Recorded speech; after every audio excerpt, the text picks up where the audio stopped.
We've seen how to use the method of maximum likelihood to fit a particular probability distribution to a set of data optimally, given that we make an assumption as to what that distribution is in advance. But is that distribution a good fit? We've naively answered that question up to now by looking at a histogram and drawing conclusions. For example, if we plot a histogram of some sample data and we see a bell shape with little skew, we might make an assumption that the data are normally distributed. But there's a better way to do this using statistics.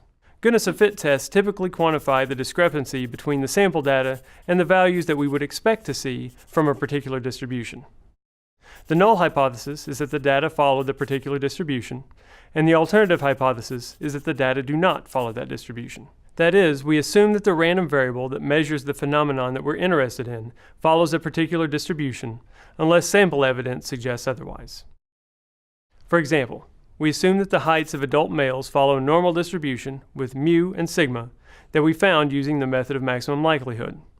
And we assume normality unless the sample evidence suggests that the normal distribution is not a good fit. The most basic goodness of fit test is the Pearson's chi-square test. In this chi-square test, the test statistic is calculated as the squared difference between the observed value and the value that we'd expect to see if the data do indeed follow the distribution that we're testing, divided by the expected value. Here, the observed value, O sub I, is the frequency of observations we collected in the ith bin or class of a histogram.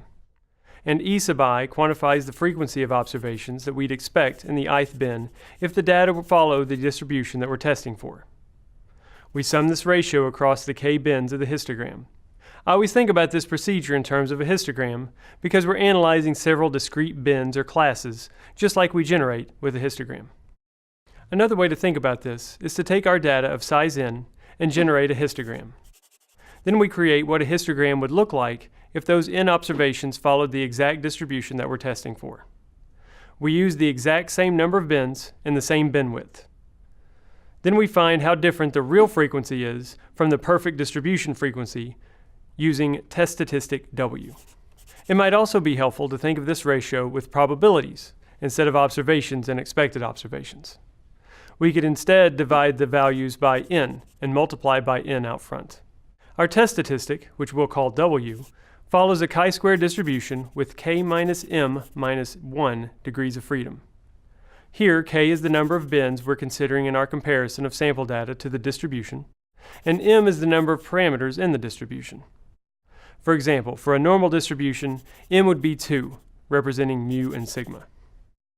Note that the sample size isn't considered here, so the degrees of freedom calculation for the Pearson's chi-square test is different than our previous use of the chi-square distribution for testing the variance of a single population.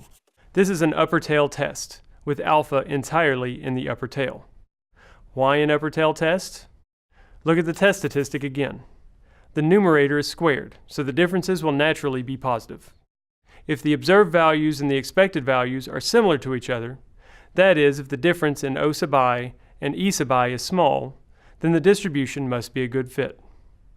That is, if the difference in O sub I's and E sub I's is small, then the observed values are similar to what we would expect to see from the distribution.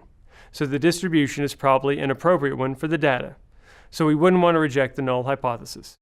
We only want to reject if O sub I and E sub I are really different from each other across I. We would find that the observed values and the distribution are different from each other in the upper tail.